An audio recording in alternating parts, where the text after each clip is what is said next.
YouTubers, have you ever felt, I'd be so happy with my life right now if I could only walk like a model? No? Well, me neither. It's pretty much a useless skill, unless you're going into a pageant or something, where it is something you are required to learn, along with standing like a model, and even sitting like a model. But that's a different story.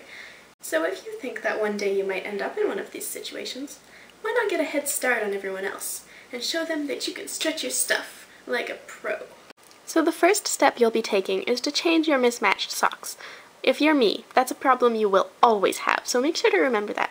Actually, you know what? It won't be too hard to remember, because we're taking them off, whether they match or not. Because in case you didn't know, you can't wear socks with something like this. And yes, this is what you will be wearing. I mean, not this specifically, because I love these shoes and you're not getting your hands on them. But in a pageant or on the runway, you're not going to get to wear flats. Unfortunate though that is, unless you're working for some kind of crazy fashion name who's decided that fashion is some kind of bohemian... Oh, wait, what? Are you serious? I have nothing against bohemian fashion in general, but this is the... Ugh. High fashion, man. So you've got on your 6-inch ankle breakers, and now I'm going to assume you know how not to break your ankles in heels, and start from where the choreographer started with us. So we'll start off with the footwork of our stance, and this is really weird because I'm overdubbing my voice and it makes me on the screen look like a strange zombie mannequin. Anyways, footwork. The feet are at 2 o'clock, or northeast, or whatever kind of army lingo you want to use for it, and 12 o'clock, or directly straight ahead for stupid people terms. With just a little bit of a step in between. You don't want them quite exactly heel to toe, but not too far apart either, because this is just your standing position, and you don't want to stand like that. So now you've got the feet worked out, which is pretty much the most important bit. The more you cock your leg in front, the more attitude you'll have. Of course, the hand on the hip helps. Oh yeah, work it. So, now you've got the legs worked out, and it's time for the upper body part. Chest up, chin up, shoulders back. It's the standard military drill, but then you relax, so you don't look like a puppet. Relax. So once again, it's chest up, chin up, shoulders back, and relax. And of course, smile like your baby just had babies, or whatever epitomizes feminine rapture. And you're ready to start walking. Now don't forget your posture and slouch down and swagger like a gangster or some other clever simile, which I can't think of right now. Keep your posture straight and then start walking. Always step with your front foot and take long steps, which is hard to do because I don't have much room here. And break your hip, which does not mean like actually break it. It means merely pop it to one side as you step.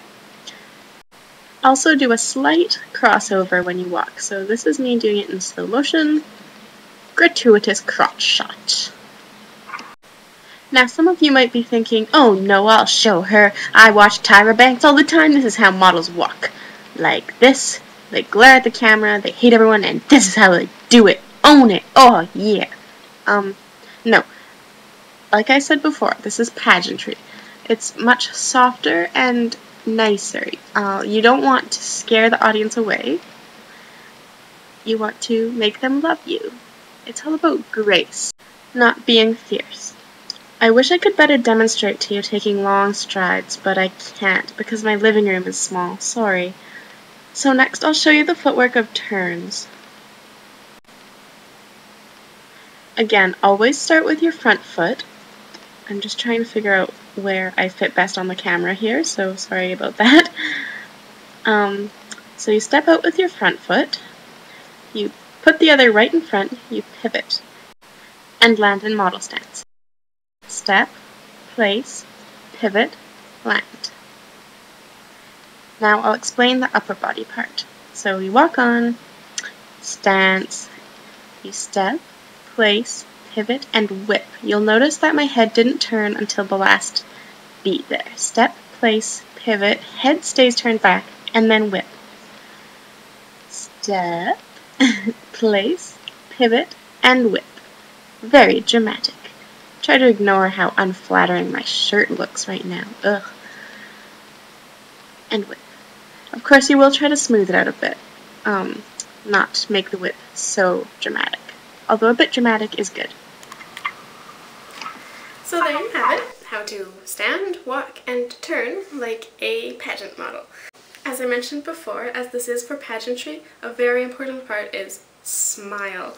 All the time. Smile like you're a Barbie. Smile like your life depends on it. Because you know what? It does. And now do all of that, the standing, the walking, the turning, in these heels, with the smile, for about 12 hours. And if you enjoy it, then I urge you to join a pageant. Yes, I'm being sarcastic and horrible right now, but it is actually quite enjoyable, aside from the sore feet and the blisters. Now, I don't need comments from people going, "Oh my god, I'm a model for Piero Escargot, and that is not how I walk, and that is not how you're supposed to turn. Gah! It's no wonder you failed miserably and didn't make it to nationals." Yeah, I don't need that. I'm just giving advice with what I do know, though I am an amateur and I only learned this for like a weekend. But hopefully it helps you out, or teaches you a bit. So, thanks for watching. Good luck. I post this in conjunction with my blog. Check it out. That way. Which way is the sidebar? I got a little change in my pocket going